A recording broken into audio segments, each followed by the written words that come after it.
Hey you guys, what's going on? I'm really excited about this episode. I'm JOD and this is All For Real Podcast. And with no further ado, I'll go ahead and lead in with a lengthy intro. Oh, And if you remember, around 2010, there was a sort of an explosion in Fort Worth, Dallas suburbs. And a lot of bands came out. A lot of bands ended up going on to major label deals. And this guy that I have with me had some top 200 albums as well as some top 40 singles, and worked with some of the bands that I promised defined your youth. So with no further ado, let me introduce Geoff Rockwell, and let's get on with the interview. How you doing, Bo? hello. I'm doing good, man. I'm doing good. Thanks for coming all the way up to Man. Fort Worth. You have no idea how excited I am to have you. A huge fan of your work and what you've done, and I guess let's kind of just start with you. Kind of what was tell me about your upbringing. I was born in Kansas. I'm not a native Texan, All right. so strike one. Yeah, we'll But, spin around to that for sure. But my family moved down here from Kansas in the mid '80s. My dad was a factory worker in the aerospace industry, and so he moved down here to work for LTV and build the stealth bomber. But Wow, that's- we didn't know that, of course, at the time. You kind of can't tell anybody that. Okay, so he did have to keep that secret. Oh yeah, absolutely. Yeah, he couldn't tell anybody, and nobody who worked on that project. I mean, that's a top secret deal. There probably were sections of that project who didn't know what the other one was doing. You know what I mean? It was probably one of those things. But that's what moved us down here, and so I was about 5, 6 years old. No, 4 or 5. 4 or 5 when we moved down. And so I grew up here, and we kind of settled in Arlington. So I've been living in Arlington for a while, and I went to college back in Kansas. Graduated in Jayhawk?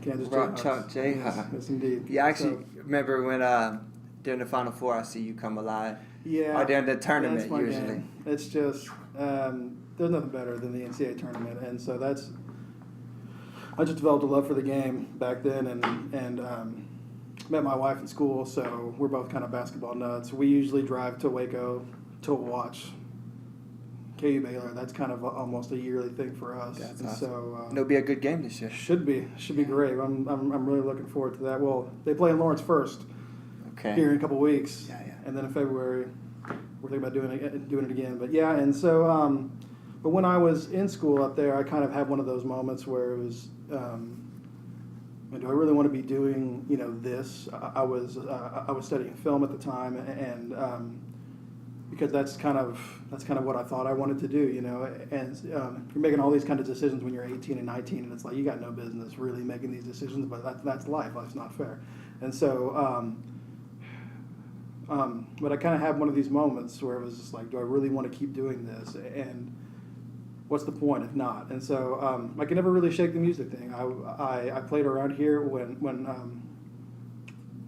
I was in high school. I played around in college with pretty much anybody who I could find. And so then I would go to shows, and I would always be doing something music related while I was up there. And it was like, it'd be neat if I could work this out, And so things kind of started in motion that way, and I was able to work at a deal with a friend of mine whose dad had some extra office space, and we had some recording equipment from our band, and I decided that I was going to transfer back down here, and we were going to start a studio in the back of his dad's office and just do demos for This was bands. in Arlington? This was in Fort Worth, actually. Okay.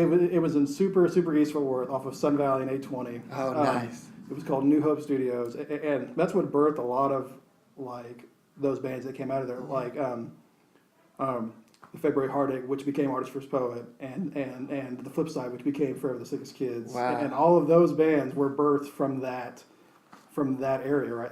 That studio. We did all their initial recordings out of that place eventually, but that's where I kind of started and kept my teeth. And so I changed my major, started studying music to kind of buy myself some time in my junior year. So I was super far behind, and but I just kind of immersed myself in the whole world.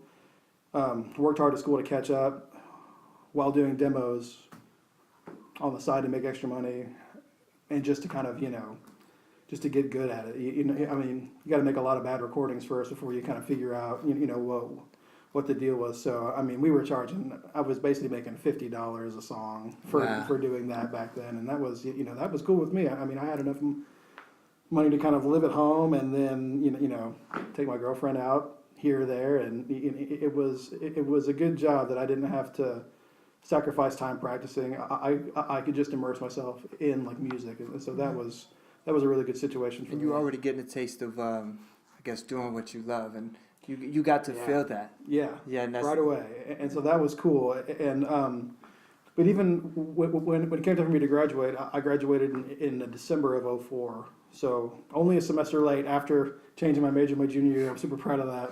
yeah, I that's would do good. summers and winters and all kinds of stuff to try to catch up. Mini masters. I mean, yeah, summers were the worst. Those were just the worst classes. But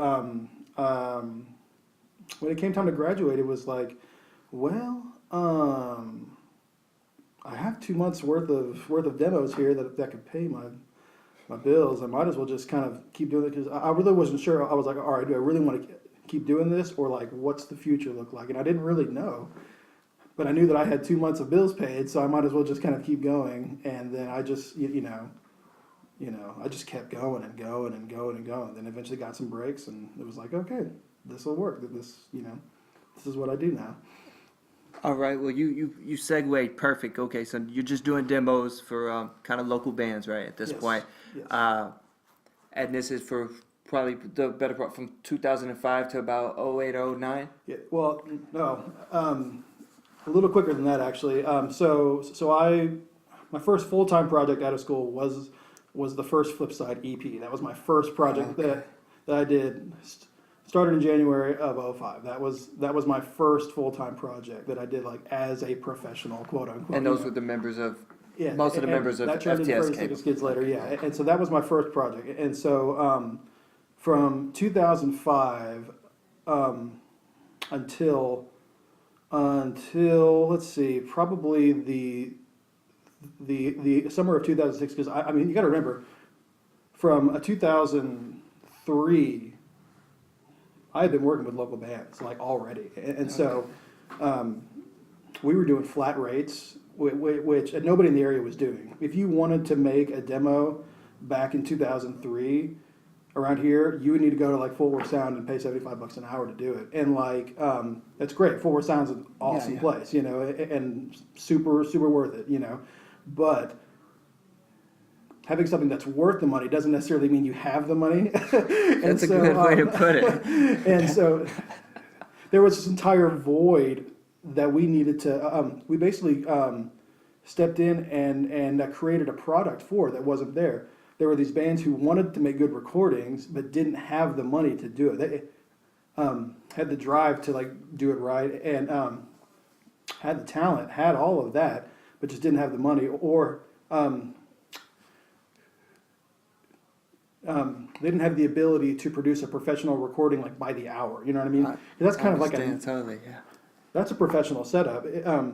Somebody who's been playing, bass or guitar for 20 years, they can walk into a studio, play something awesome, super quick, get out, and that's great. But a kid who's just starting, that like just the idea that like you're burning through money like every second that you're there, like that's a really hard thing for a kid to get over, and they can't. And so you're setting it. You immediately set them up to fail with that model. And so we decided, we're like, screw it. We just want to make music. So do they. They don't want to sit here and spend, 2 months on one song. Neither do we. So we decided to just, hey, why don't you just pay us $100 and we'll do a song, and then we'll just take as much time as we need. Right. And 19 times out of 20, it was like they just wanted to get done just as much as we did. And that took so much pressure off of like everybody, because we were all free to just create and like do our thing. And so that's why we were so busy. That's why I had the 2 months, coming up. And so That's awesome. by the time I was out of school, like, I mean, every Dallas band would at least give us a call. You know what I mean? Yeah. I mean, all the up and coming ones, not the more established ones who could do all that stuff. They didn't really pay as much attention. But like bands like the Flipside and bands like the February Heartache, who would eventually, become these giants. They were banging down our door. They're like, this sounds great. And going back to your original question, in 2006, I kind of split off from my partner because I decided that I kind of wanted to do this like more on my own. He was getting busy with other stuff, so I basically bought him out and moved all of that crap to my house and set up my home studio, and that's where things really got super serious because I went from making half the money to making all the money. I was able to kind of invest a little more time and a little more money just into doing it right. And not that we weren't doing it right, but just getting better. You know what I mean? Yeah. And so in 2006, just another band who would give us a call, who's up and coming, a band called A Place Between Stars with this guy named Kellen, who's a super just genius, guy.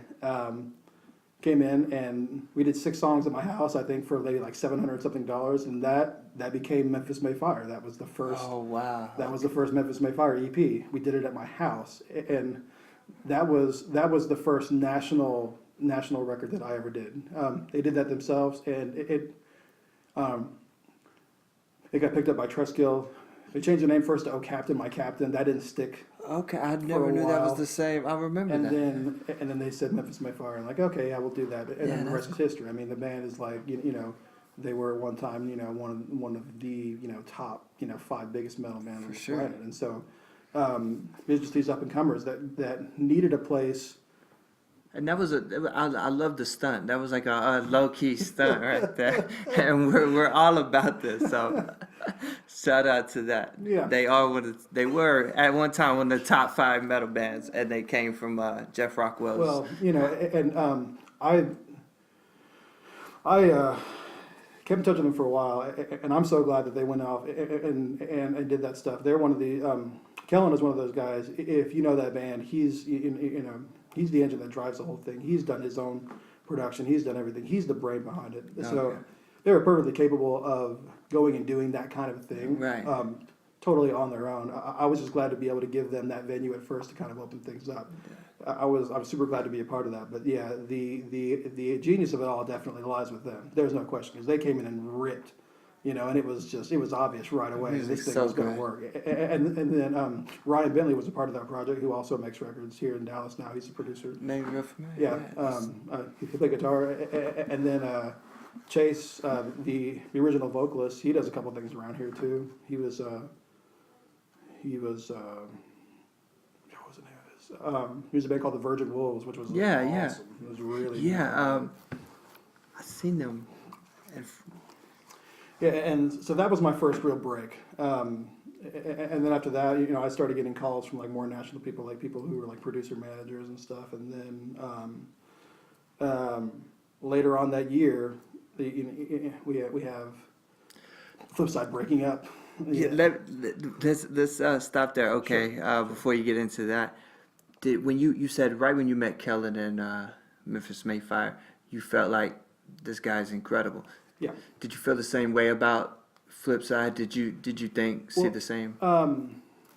I could say yes easily because by 2006, the Flipside was pretty much the biggest band in Dallas. So it was like, so it's easy for sure. And I mean, honestly, back in 2005 when I met them, I mean, I'm so green at this point. I'm just lucky to have people to pay my bills. I mean, I'm not even thinking about, what am I dealing with? Because I don't have any frame of reference. I'm in the same place as these people. That's an interesting point right there. I'm coming up with all of this stuff, and I'm watching it happen. So my ear wasn't developed enough to say anybody was like, going to be awesome in 2005. But I mean, time 2006 rolled around.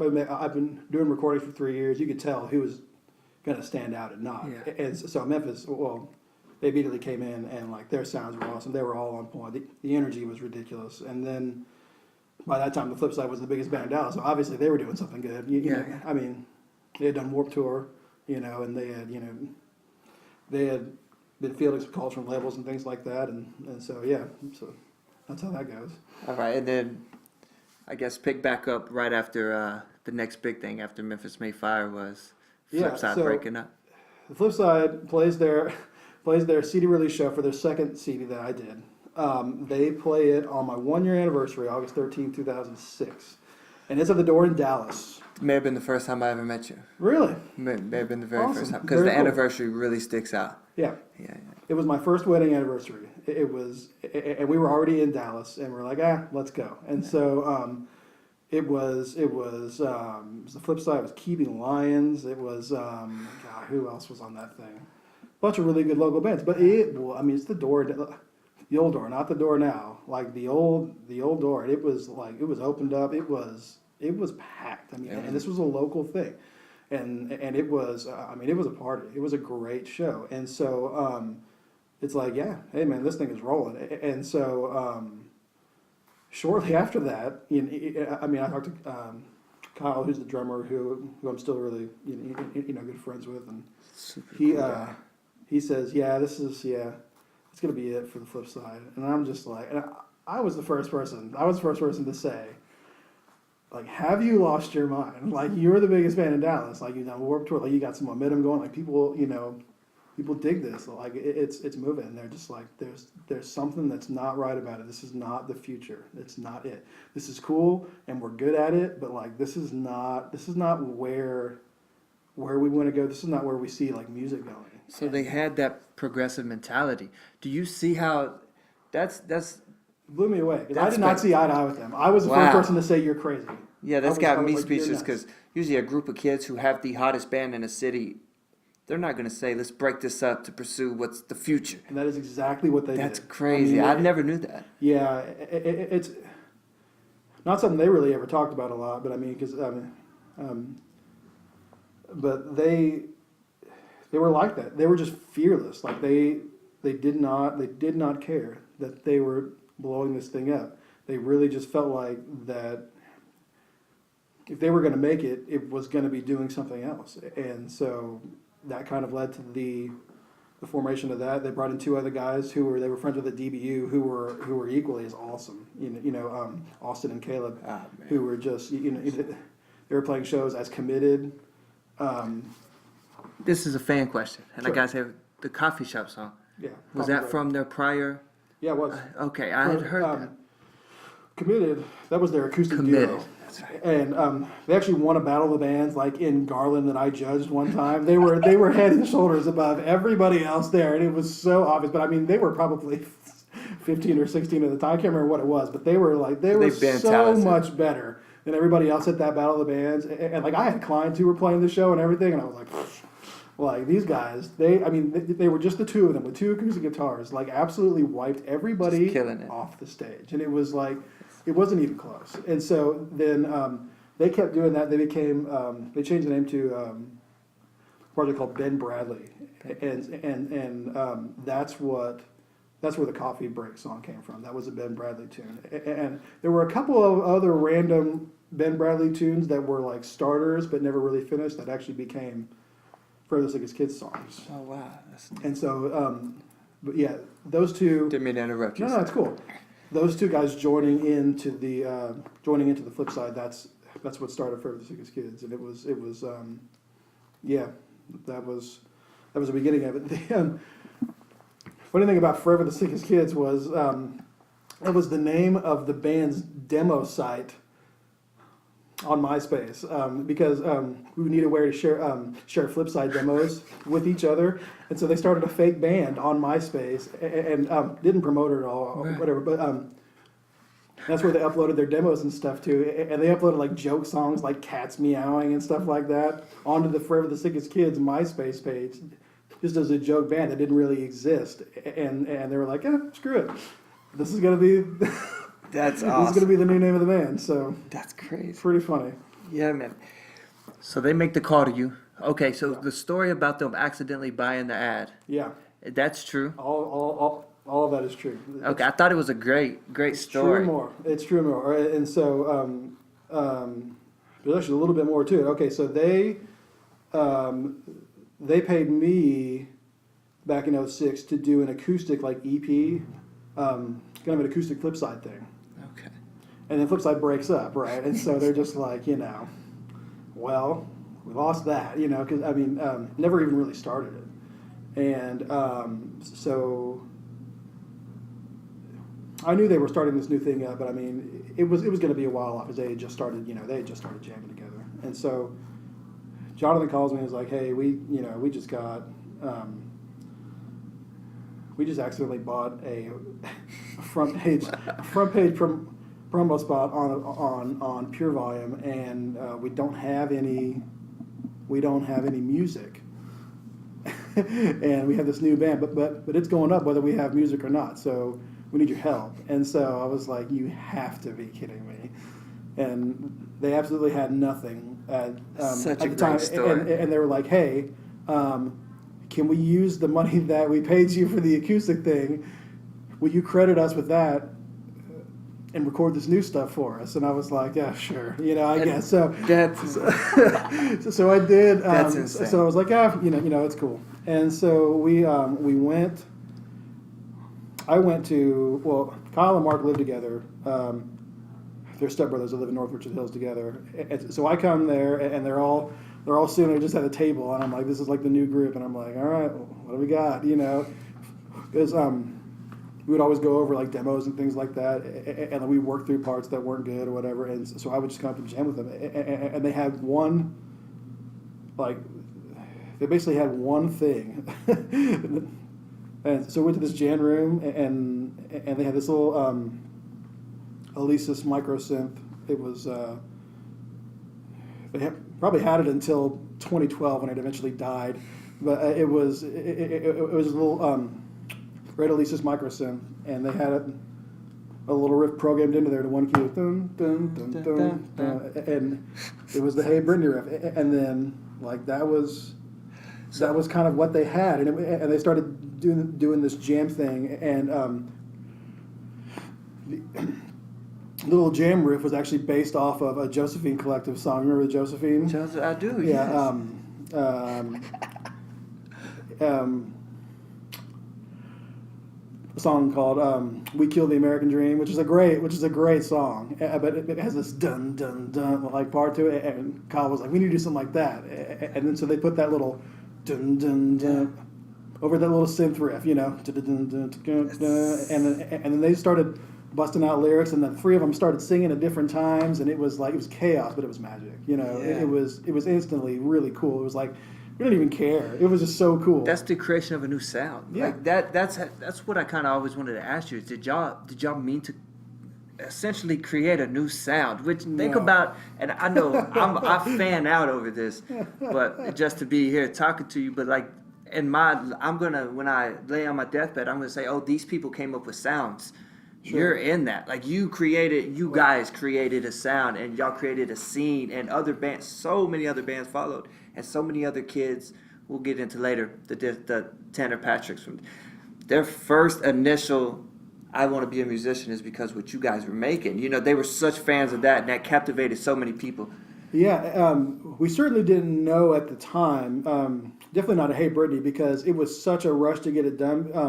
The only thing we had on our minds at the time was, we need to get this up online, Okay. or they're going to waste all that money for the promo. So you couldn't that's the only overthink thing it. we were thinking. Yeah, that's the only thing we were thinking about. And so they left me alone with it a little bit. I added some piano, we added some lead guitar stuff. We cut some things, added some things. We did it at my house just with same equipment that I had since 03, back when I moved down here to start the studio. Pretty much all the same stuff plus a couple of different things. But I had to record the drums into my like Roland VS system. I had to export them on CD to a Pro Tools system because my Pro Tools interface only had 2 channels at the time, and I was only using Pro Tools for like 3 months. Oh, really? Yeah. The Memphis May Fire project was one of my first Pro Tools projects ever, and so that's insane. But I didn't have enough to do the drums, so I had to record the drums on this like Roland unit. Then I had to export them on CD track by track into Pro Tools, and then do the rest there. And we were using a free version of Reason. Okay. It was seriously, it came with the keyboard that you bought. You know what I mean? It was the free version of it, and so the little drum patch that's in there that do is like, seriously, it is the freest, most stock thing that comes out. It's like Reason Kit 03. It's right there. It's free. You know what I mean?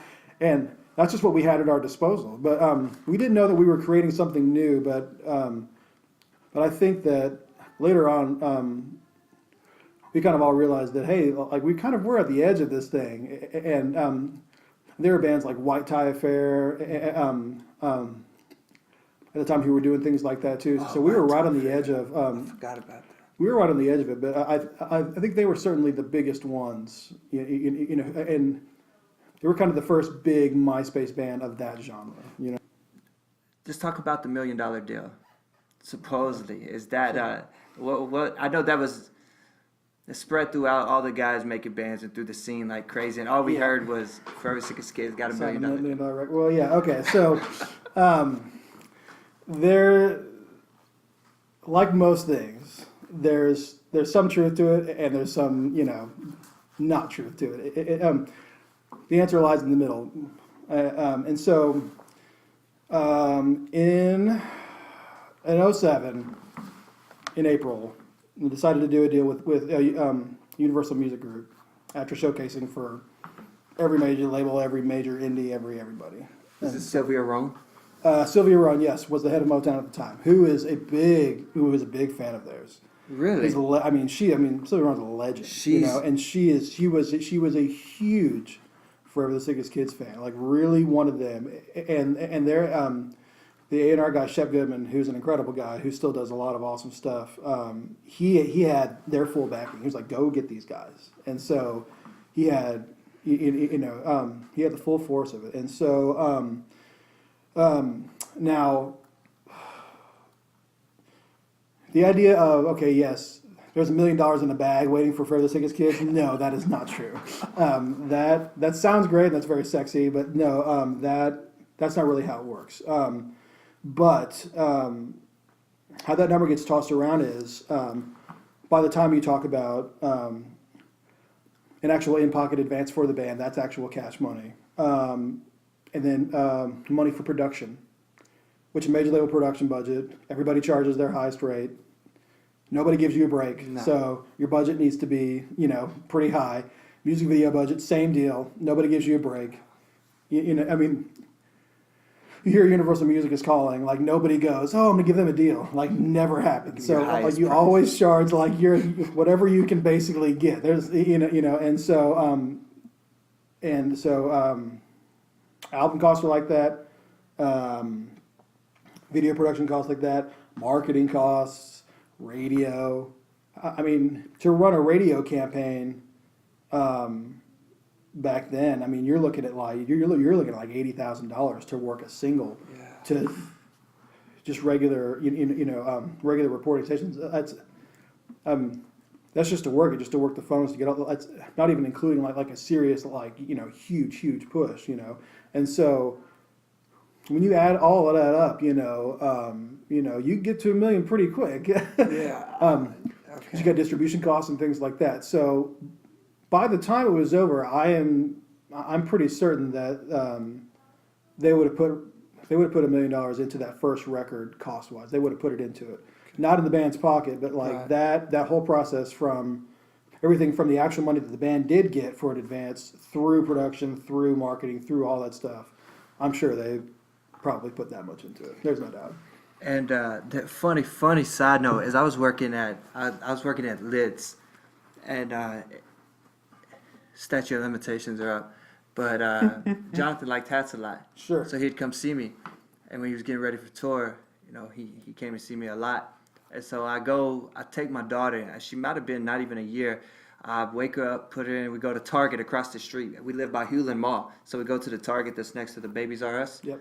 On this side street, and I buy the album, and just wasting time, I started reading the credits, and he had put me in the credits. Justin from Lids. And I said, that was insane to me. I don't think I've ever even thought about that since, but I remember experienced the first album.